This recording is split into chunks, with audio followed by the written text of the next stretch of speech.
Hello friends, कैसे हैं आप लोग। उम्मीद करता हूं कि बहुत अच्छे होंगे। और अब आपको वीडियो नियमित रूप से मिलते रहेंगे क्योंकि जो एक मूल समस्या थी, समस्या ना कहें उसे, बल्कि हमारा इंटरव्यू था तो थोड़ा सा उसमें व्यस्तता हो गई थी, डायवर्जन हो जाता था, थोड़ा अपना भी पढ़ना पड़ता था। तो हमारा इंटरव्यू अब हो चुका है। 21 अगस्त को मेरा इंटरव्यू था पीसीएस का। बहुत सारे लोगों के कमेंट आए कि सर आप तो समीक्षा अधिकारी है, आरओ है, और आरओ में इंटरव्यू होता नहीं है। तो बताना चाहूंगा कि आरओ का नहीं, ये पीसीएस का इंटरव्यू था। 21 अगस्त को मेरा इंटरव्यू संपन्न हो चुका है। और बहुत सारे लोगों ने मुझे कमेंट करके ये भी कहा था कि सर जब आपका इंटरव्यू हो तो उसके बारे में अपना जो एक्सपीरियंस है उसको शेयर अवश्य कीजिएगा। तो चलिए ब्रीफ में आपको थोड़ा सा बता देते हैं कि मेरा इंटरव्यू कैसे रहा है। 21 अगस्त को था, मैं 9:30 पौने 10 के आसपास मेरी एंट्री हो गई थी और वहाँ पर डॉक्यूमेंट वगैरह चेक हुए, वेरीफाई किए गए, ओरिजिनल से मिलान किया गया, ठीक है। और हमारा इंटरव्यू लगभग 12:30 बजे के आसपास स्टार्ट हुआ था और करीब 21 या 22 मिनट हमारा इंटरव्यू चला है। और मेन बात है कि हमारा जो इंटरव्यू था वो था प्रभात कुमार सर के बोर्ड में था, जो हमारे चेयरमैन सर है इस समय, आयोग के अध्यक्ष जी हैं। तो उनके बोर्ड में हमारा इंटरव्यू था और एक अध्यक्ष जी थे और 3 और भी सदस्य थे, तो 4 लोग कुल मिला करके थे। तो 21-22 मिनट इंटरव्यू चला है, काफी अच्छा रहा और काफी सकारात्मक रहा है। मतलब हम इसको मतलब ठीक ठाक नहीं बल्कि अच्छा कह सकते हैं कि मेरा इंटरव्यू अच्छा रहा है। बाकी नंबर देना उनकी मर्जी है, वो कितना देते हैं, लेकिन मैं अपने अनुभव के आधार पर कह सकता हूं कि मेरा इंटरव्यू बहुत अच्छा रहा है। और लगभग मैंने प्रश्नों के जवाब दिए हैं, कुछ डायरेक्ट थे, कुछ इनडायरेक्ट थे। और प्रश्न कैसे पूछे गए हैं, तो एक तो मेरे जो एजुकेशन हमारी बैकग्राउंड है उससे संबंधित, चूंकि मैंने बी फार्मा किया हुआ है और बी फार्मा करके इस फील्ड में आना ये बड़ी बात है। मतलब एक समझो कि बहुत अजीब सी बात होती है कि मतलब बी फार्मा करके और मतलब वहां पर का स्टूडेंट सिविल में आए, थोड़ी सी मतलब बहुत रेयर केसेस ऐसे होते हैं।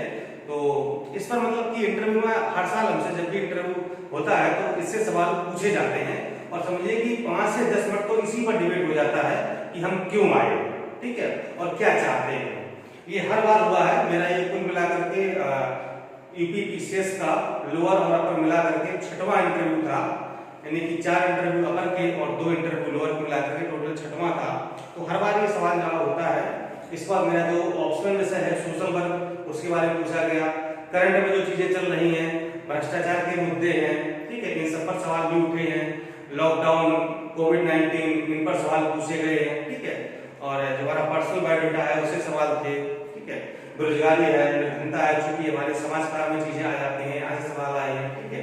पोस्ट से रिलेटेड सवाल पूछे गए हैं, ठीक है। दूसरे हमारा सिलेक्शन हो चुका है, चूंकि मैं समीक्षा अधिकारी हूँ, अभी ज्वाइन नहीं किया है लेकिन सिलेक्शन तो हो ही गया है। इससे सवाल पूछे गए हैं कि आगे नौकरी मिलती है तो क्या करेंगे आप, पोस्ट प्रेफरेंस क्या भरा है, कितनी पोस्टें भरी हैं।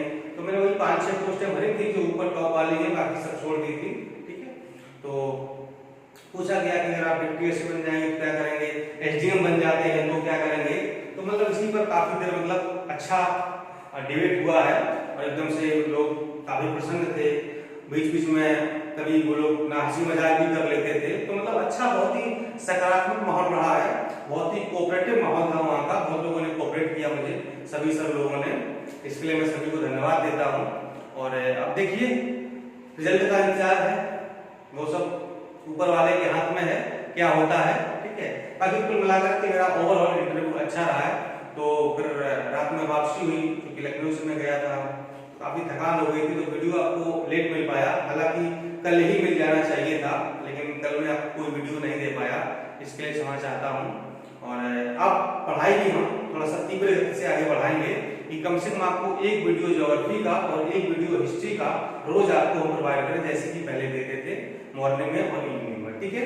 ताकि आपका सिलेबस समीक्षा अधिकारी परीक्षा यानी कि 13 सितंबर से पहले मैक्सिमम सिलेबस को हम लोग खत्म कर सकें, उसको अपने जो टारगेट है उसको अचीव कर सकें, ठीक है। तो ये सब था दोस्तों इंटरव्यू के बारे में। चलिए आज हम लोग पढ़ लेते हैं प्रायद्वीपीय भारत का पठार, ठीक है। प्रायद्वीपीय भारत का पठार आपने अभी तक इसको खूब पढ़ा होगा, कई बार पढ़ा होगा, लेकिन एक बार मुझसे भी पढ़ लीजिए। देखिए मैं कैसे पढ़ाता हूँ और कैसे आपको समझाता हूँ, ठीक है। तो पहले तो आप ये जानिए कि जो प्रायद्वीपीय भारत है वो है कहाँ पर, उसकी अब स्थिति क्या है। तो देखिए, जिसको हम दक्षिण घाट कहते हैं ना, मतलब कि दक्षिण घाट तो शामिल है ही है, बाकी यहाँ से लेकर के आप देखिए, यहाँ से जो ये वाला हिस्सा दिख रहा है ना, ये जो मैंने बनाया हुआ है इतना, ठीक है, इतना यहाँ तक ये दिख रहा है ना, ये सब क्या है, ये प्रायद्वीपीय पठार है, या कहे तो ये प्रायद्वीपीय भारत है। अब इस प्रायद्वीपीय भारत में बहुत सारे पठार पाए जाते हैं, ठीक है, तो उन्हीं पठारों को हमें पढ़ना है कि ये प्रायद्वीपीय भारत क्या है, यहाँ पर कौन कौन से पठार पाए जाते हैं, और इसका जो विस्तार है, इसका क्षेत्रफल है, या यहाँ पर ये इसका निर्माण कैसे हुआ है, ठीक है, यहाँ पर भूकंप आते हैं कि नहीं आते हैं, कौन सी नदियां निकलती हैं, इसके बारे में जानना है, ठीक है। तो सबसे पहले बात ये आती है कि प्रायद्वीप क्या होता है ना, मेन प्रश्न है ना, क्योंकि हम प्रायद्वीपीय भारत का पठार पढ़ रहे हैं, तो पहले ये जानने का प्रयास करें कि ये प्रायद्वीप होता क्या है, इस शब्द का मतलब क्या है। तो मैंने 2 लाइनों में परिभाषा लिखी हुई है कि प्रायद्वीप क्या होता है। तो देखिए, महाद्वीप का वह हिस्सा जो 3 तरफ से महासागरों से घिरा है, भूभाग के ऐसे क्षेत्र को प्रायद्वीप कहते हैं।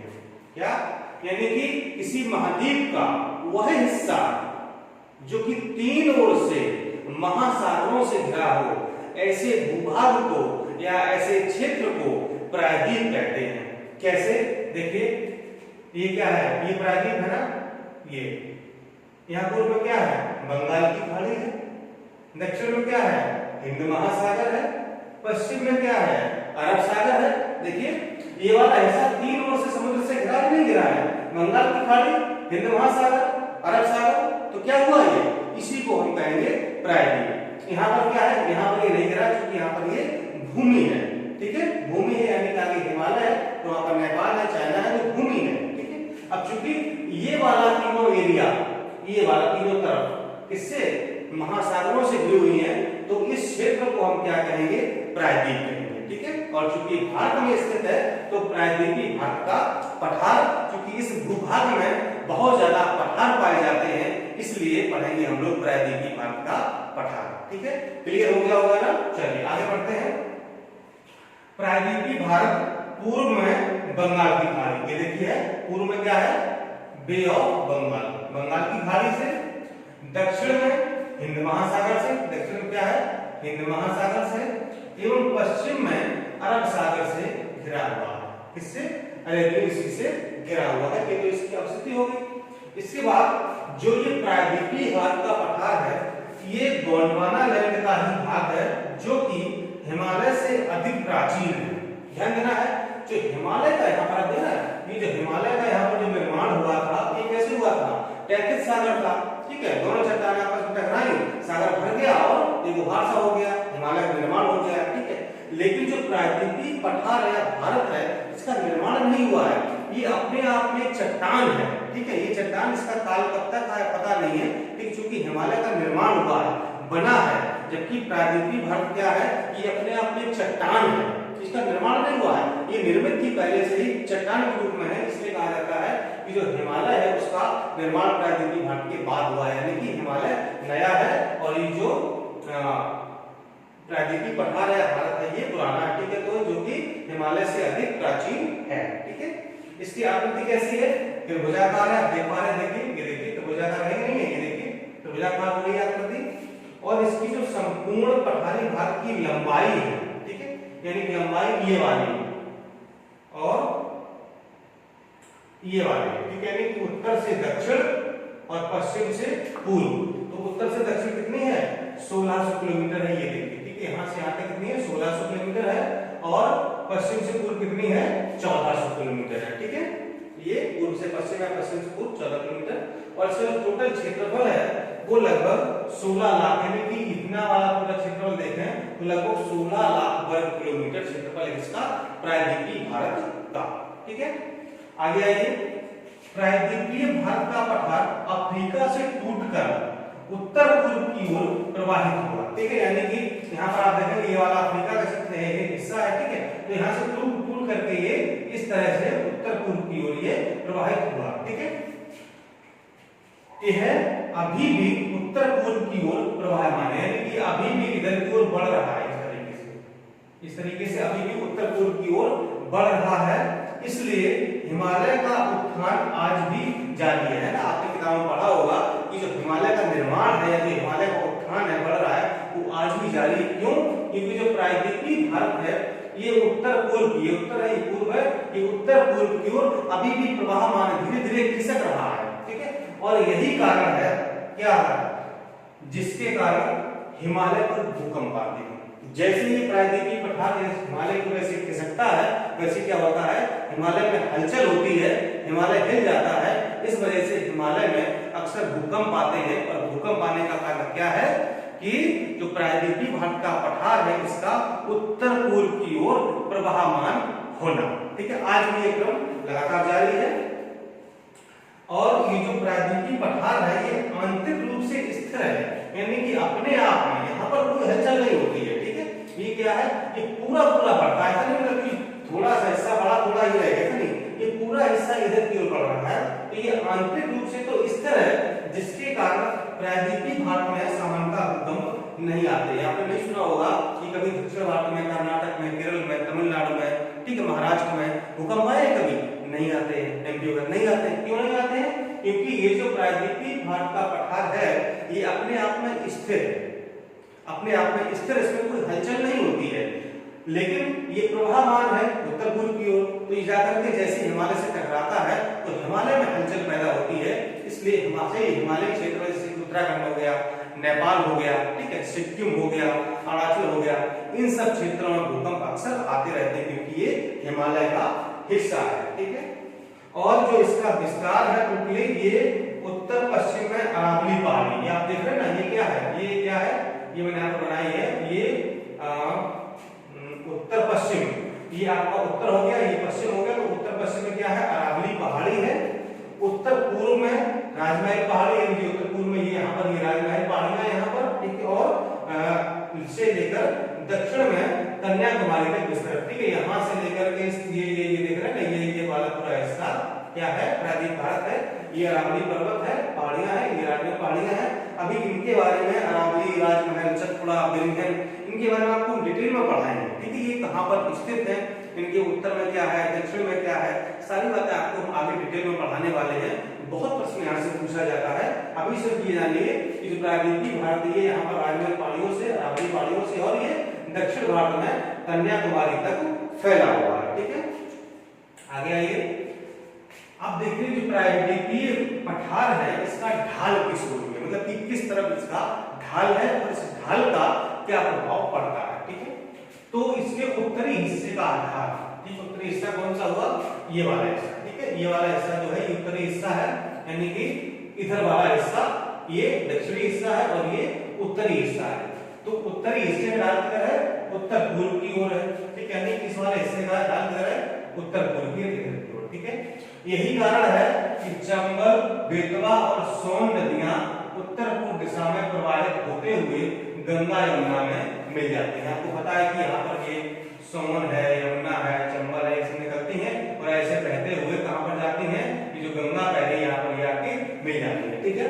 तो ये नदियां भी आपको उत्तर भारत की नदियां और दक्षिण भारत की नदियां ये आपको पढ़ाएंगे, ठीक है। तो वहां पर आपको डिटेल में बताएंगे, लेकिन फिलहाल इतना समझिए कि चंबल है, यमुना है, सोन है, ये यहाँ से निकलती हैं और उत्तर पूर्व के प्रभाव होते हुए, क्योंकि इसका जो उत्तर हिस्से का ढाल है वो उत्तर पूर्व की ओर है, आप देख पा रहे हैं उत्तर पूर्व की ओर ढाल है और ये जाकर के गंगा और यमुना में मिल जाती है, ठीक है। अब दक्षिणी भाग में आते हैं, तो दक्षिणी भाग में पश्चिम से पूर्व की ओर है, ठीक है। जो दक्षिणी भाग दिख रहा है ना आपको, ये पश्चिम से पूर्व की ओर इस तरह से आता है, ठीक है। तो यहाँ पर क्या है, यही कारण है कि महानदी, गोदावरी, कृष्णा, कावेरी नदियां पूर्व की तरफ बहते हुए बंगाल की खाड़ी में जल विसर्जित करते हैं, गिराते हैं। तो जहाँ पर गोदावरी निकलती है, ठीक है, कावेरी है, कृष्णा है, महानदी है यहाँ पर, ठीक है, इस तरह से जो है ये सब कहाँ गिराती है अपना जल, इस बंगाल की खाड़ी में गिरा देती हैं, क्योंकि इसका जो ढाल है वो पश्चिम से पूर्व की ओर है, ठीक है। नदियों वाले चैप्टर में विस्तार से इसको हम पढ़ लेंगे। और नर्मदा और तापी नदियां, ठीक है, तापी या कहीं ताप्ती भी मिलता है, प्रायद्वीपीय भारत के सामान्य ढाल के विपरीत पश्चिम दिशा में प्रवाहित होती हैं और अपना जल गंगा की खाड़ी यानी कि अरब सागर में गिराती हैं, यहाँ पर विसर्जित करती हैं, ठीक है। तो यहाँ से जो है ताप्ती और नर्मदा नदियां निकलती हैं, ये इस साथ बहती हैं और क्या करती हैं, अपना जल यहाँ पर ये अरब सागर में गिरा देती हैं, विसर्जित कर देती हैं, एस्ट्री बनाती हैं, ज्वार नदीमुख बनाती हैं। एस्ट्री क्या होता है, यानी कि ये जहां पर अपना जल गिराती हैं वहां पर डेल्टा का निर्माण नहीं करती हैं, जबकि गंगा जब यहाँ पर गिरती बंगाल की खाड़ी में तो डेल्टा बनाती, डेल्टा का निर्माण करती है, जैसे कि आपने पढ़ा होगा सुंदरबन डेल्टा। ठीक है, तो डेल्टा क्या होता है, डेल्टा का निर्माण क्या होता है, कौन कौन सी नदियां डेल्टा बनाती हैं, कौन सी नदियां ज्वार नदमुख यानी कि एस्चुरी बनाती हैं, एस्चुरी होता क्या है ये भी आपको बताएंगे। ठीक है, क्योंकि ताप्ती और नर्मदा नदियां हैं ये अरब सागर में गिरती हैं और ये एस्चुरी बनाती हैं, डेल्टा का निर्माण नहीं करती हैं, जबकि गंगा कहां पर गिरती है, बंगाल की खाड़ी में गिरती है और ये क्या बनाती है, जहां पर इसका मुहाना है वहां पर डेल्टा का निर्माण करती है, जिसे हम सुंदरबन डेल्टा के नाम से जानते हैं। ठीक है, तो नर्मदा और ताप्ती नदियां प्रायद्वीपीय भाग के समान ढाल के विपरीत, क्योंकि समान ढाल कैसा है, इस तरह उत्तर पूर्व की ओर है। ठीक है, इस तरह ढाल है, लेकिन ये समान ढाल के विपरीत बहती है। ठीक है, विपरीत क्यों बहती हैं ये भी हम आपको बताएंगे तब जब हम आपको नर्मदा और ताप्ती नदियों के बारे में पढ़ा रहे होंगे। ठीक है, तो ये हो गया इसका मतलब बेसिक इंट्रोडक्शन प्रायद्वीपीय पठार का। एक चीज और समझिए कि जो प्रायद्वीपीय पठार है यह अनेक भागों में विभाजित है। यहाँ पर बहुत सारे पठार आप देखेंगे, चाहे महाराष्ट्र हो, एमपी हो, ठीक है, और ये छत्तीसगढ़ हो, बिहार हो, ठीक है, यहाँ पर जो दक्षिण भारतीय राज्य हैं यहाँ पर बहुत सारे पठार पाए जाते हैं। ठीक, जैसे कि मालवा का पठार, बैतूल का पठार, बघेलखंड का पठार, बुंदेलखंड का पठार, दंडकारण्य का पठार, शिलांग का पठार, छोटा नागपुर का पठार, तेलंगाना का पठार। ये पठार दोस्तों इतने इंपॉर्टेंट हैं कि समझो यहाँ से हमेशा प्रश्न पूछा जाता है कि ये पठार कहाँ पर विस्तृत है, किन किन क्षेत्रों में है, किन राज्यों में है, इस पठार में किस चीज के भंडार पाए जाते हैं, कौन सा अयस्क पाया जाता है, कौन सा खनिज पाया जाता है, ये बातें पूछी जाती है परीक्षा में पठारों से संबंधित वाले चैप्टर में। इसलिए ये बहुत इंपॉर्टेंट है। सारे पठार आपको हम पढ़ाएंगे एक एक करके और सबके बारे में ऐसे प्रश्नों को बताएंगे जो अक्सर परीक्षा में पूछे जाते हैं। ठीक है, इसलिए इस चैप्टर को ध्यान से पढ़िएगा। अभी मैंने आपको सिर्फ इंट्रोडक्शन दिया है, इसके मूल भाग पर हम जल्दी ही आएंगे। ठीक है, ठीक है दोस्तों, मिलता हूं अगले वीडियो में। और समीक्षा अधिकारी की टेस्ट सीरीज प्रारंभ हो चुकी है। यदि आपको अभी भी ज्वाइन करना है, अगर आपने ज्वाइन नहीं किया है ज्वाइन कर लीजिए। तो जो सीरीज हो चुकी हैं वह भी आपको मिल जाएंगी और जो आगे हो रही हैं वो तो आपको मिलनी ही मिलनी है। ठीक है, चलिए मिलता हूं अगले वीडियो में। नमस्कार।